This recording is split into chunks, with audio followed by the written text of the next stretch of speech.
Today we're going to do chapter demand. Demand we often misunderstand with other words. Demand is not desire, because desire is not backed by ability.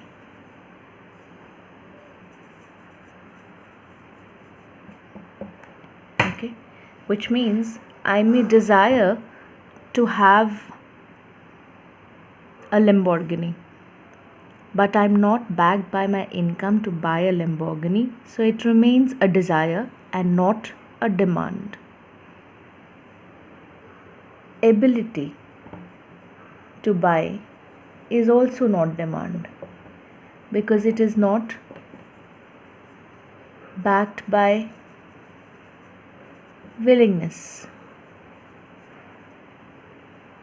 which means that I have the ability to buy a matchbox, but I do not have the willingness to buy a matchbox. So then that ability to buy matchbox also does not become demand unless I have the willingness to buy it. So what exactly is demand? Demand is the quantity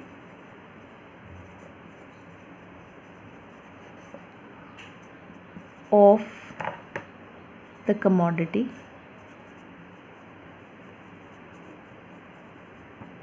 that a buyer is willing and able. So both of these have to be there, both these conditions have to be there: willing and able to buy at a particular price. So demand is seen at different prices. So at a particular price and at a particular period of time. So demand changes according to time also. Particular period of time. So what is demand? It is the quantity of the commodity that a buyer is willing and able to buy at a particular price and at a particular period of time. Okay. Now, certain concepts in demand.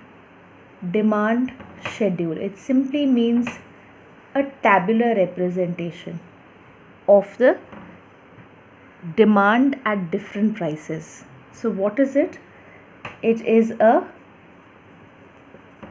tabular representation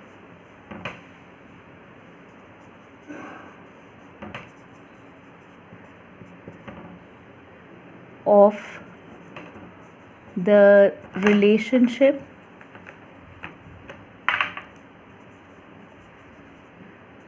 between price of a commodity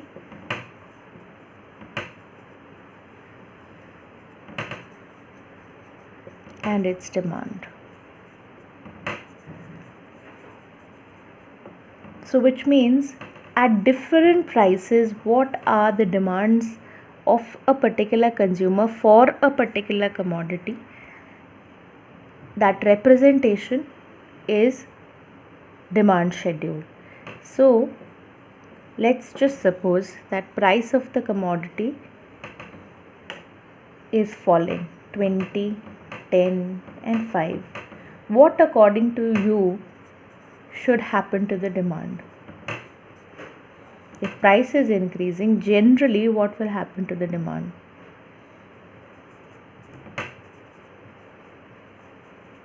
It should increase. So you'll find that 4, 6, 10, there's no sequence as such. That depends upon the consumer how he is going to increase the consumption.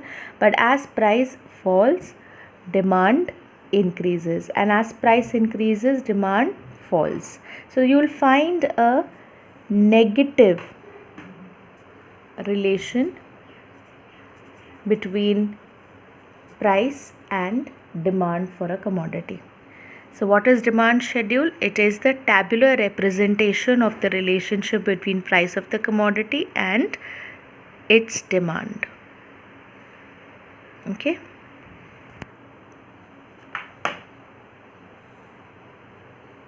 Okay. So if the same thing is represented with the help of a graph, so that graphical representation of the relationship between price of the commodity and its demand would be called as demand curve. Okay, and you must have done different curves in the earlier chapters. Since there is a negative relation between price and demand, the demand curve is a negatively sloping curve. Okay, so what is a demand curve? Demand curve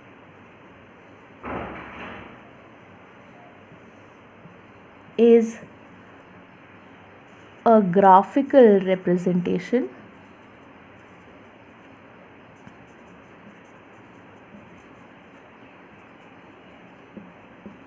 of the relationship between price of the commodity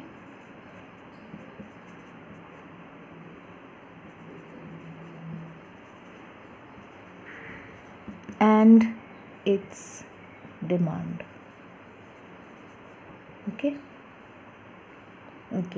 Now if you want to plot, it's not necessary that you plot the demand curve, you can make also, but before we are able to make the demand curve, we should know how it is by plotting. Okay, so on y-axis we take price and on x-axis we take demand.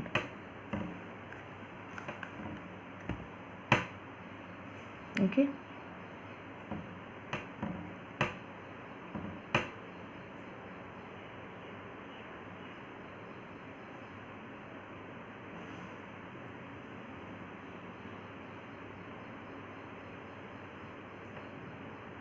five, 10,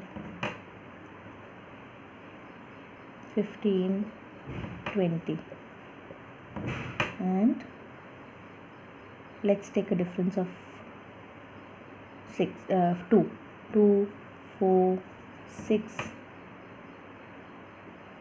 8, 10.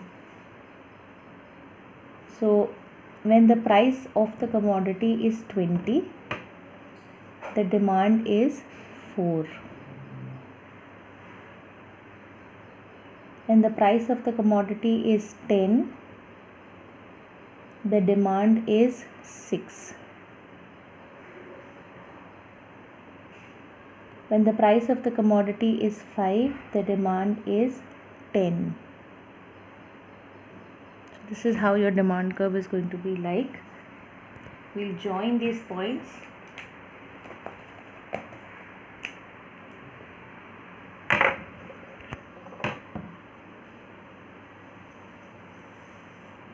This is how your demand curve is. You can have a linear curve also. You can make a linear curve if you want. I'll make both the kinds of curves. Now I'll just make a demand curve now.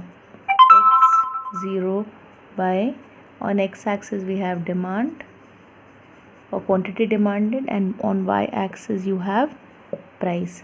So either your demand curve can be a curvilinear representation, or it also can be a linear representation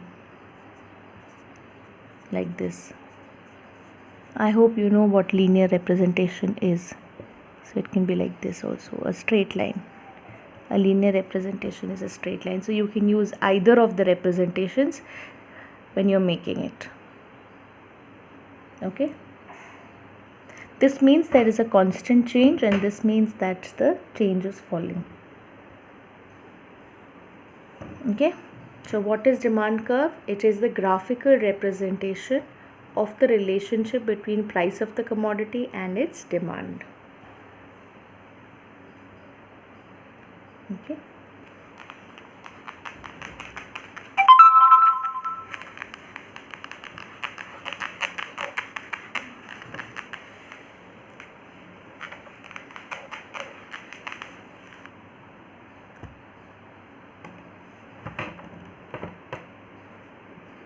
Factors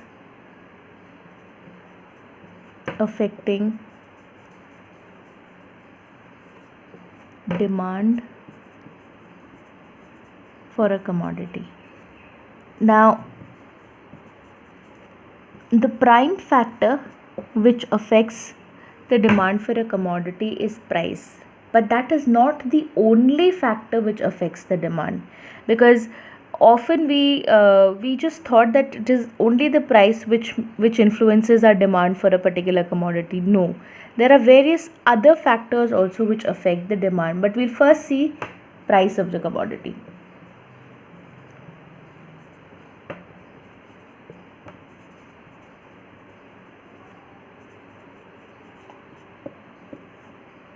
Okay. Now, generally, demand for a commodity is inversely related to its price, which means a rise in the price of the commodity leads to fall in demand, and a fall in the price of the commodity leads to rise in demand. So there is a negative relationship. So this kind of a relationship between price of the commodity and demand is also termed as law of demand. It's called the law of demand. So what kind of relation do price of the commodity and demand for a commodity have? They have a negative relationship. Okay, I hope that's clear. There are reasons for this. There may be questions there. Some of you might have asked yourself why this kind of a relationship, but that we'll deal later.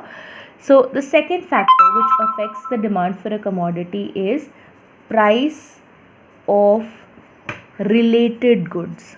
So when you go to the market, you will always compare the commodity which you are buying with the other good, with another good which is there, and that another good can have two kinds of relationship with the good which we are supposed to buy. So price of related goods. So as I said, there are two kinds of relationship between goods. Either they are substitute goods. Now, how will you identify substitute goods? These goods are used in place of each other, which means either or relationship is shared between the two, which means like Pepsi or Coke, you can't have both of them together. Okay, or for that matter,